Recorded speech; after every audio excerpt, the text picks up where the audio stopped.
Hello and welcome to Sandman Tales. My name's Mia.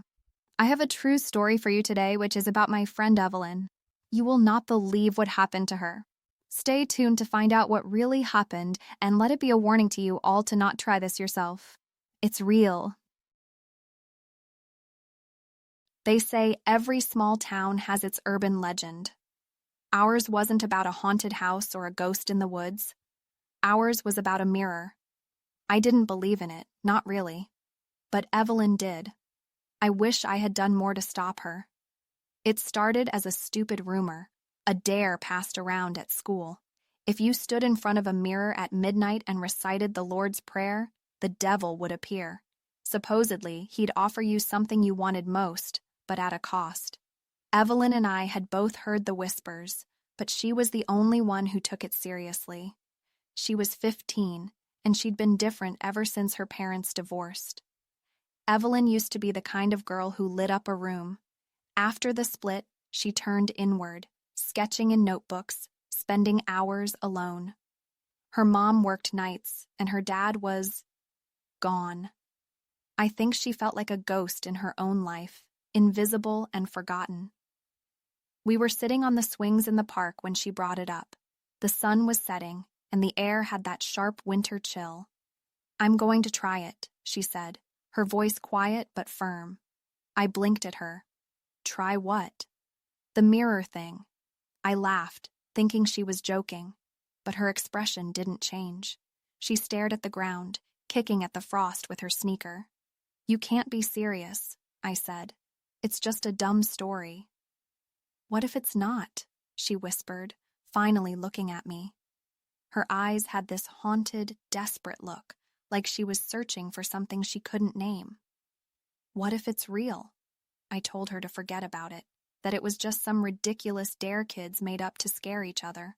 But Evelyn was stubborn. When she got an idea in her head, there was no stopping her. The night she decided to do it was freezing, the kind of cold that gets into your bones. Evelyn texted me earlier that day, asking if I wanted to come over. I said no. I had a bad feeling about it. I thought if I didn't go, she wouldn't go through with it. I was wrong. She waited until her mom left for her shift at the diner. Then she set everything up: the mirror from her bedroom wall, a single candle on the windowsill, and her old Bible. She told me all of this later, or at least what she could. Evelyn said the house felt different that night, like it was holding its breath. She turned off all the lights and sat cross-legged on the floor, facing the mirror. The room was so quiet she could hear the ticking of the clock in the hallway. When the clock struck midnight, she began. Her hands were trembling, but her voice was steady as she recited the Lord's Prayer.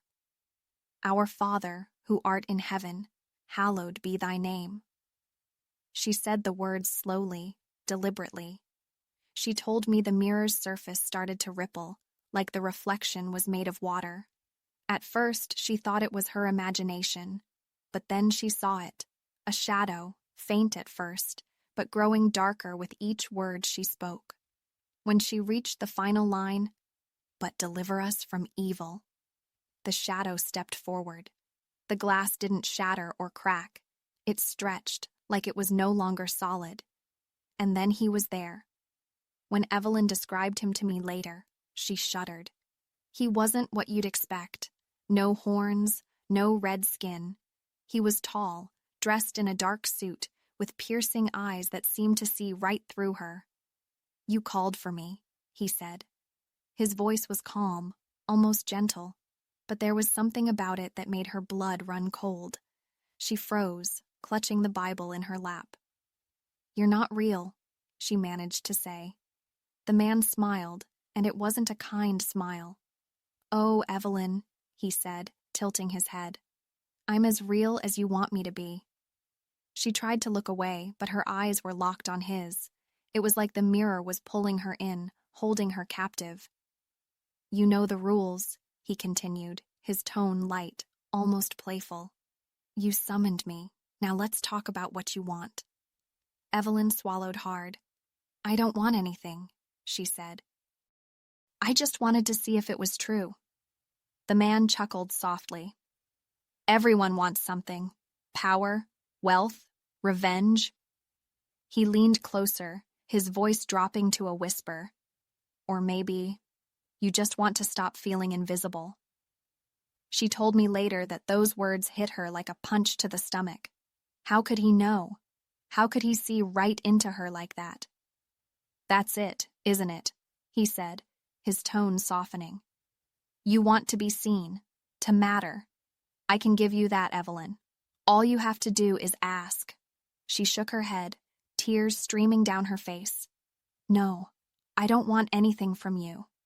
His smile faded and his expression darkened. Don't lie to me, he said, his voice sharp.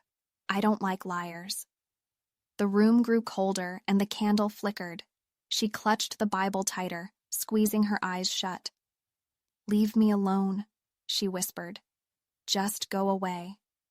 When she opened her eyes, he was gone. The mirror was smooth and empty, the room silent except for the sound of her ragged breathing. For a moment she thought it was over, but then she noticed her reflection. It wasn't moving. At first she thought it was a trick of the light, but as she tilted her head, her reflection stayed perfectly still, staring back at her with wide, unblinking eyes. Then it smiled. It was his smile. She told me this part in a whisper, her hands shaking. The reflection raised its hand, pressing it against the glass. She stumbled back, dropping the Bible. You can't run from me, Evelyn, it said, its voice echoing in her head. You invited me in. The glass began to crack, spiderwebbing outward. Evelyn backed away, but the reflection pressed harder. The cracks deepened, and the mirror shattered inward with a deafening silence. The last thing she remembered was the figure stepping through the broken glass, towering over her. There's no running, it said, its voice low and cold. You called me, and I always answer. And then, nothing. When I got to her house the next morning, her mom was frantic. The bedroom was empty, the mirror shattered. Evelyn was gone. Sometimes, late at night, I think about what she said, about that reflection and the voice that came from it. I wonder if she's still out there, somewhere, or if she's trapped on the other side of the glass. And sometimes, when I catch my own reflection in a darkened window or a mirror, I swear I see it move just a second too late. That's all I can tell you about Evelyn, as it's all I know. How do I know this, you might ask? Let's just say a little bird told me. Please subscribe, like, and dare to share if you enjoy Sandman tales, and look out for more soon. Sleep well and please, stay away from the mirror.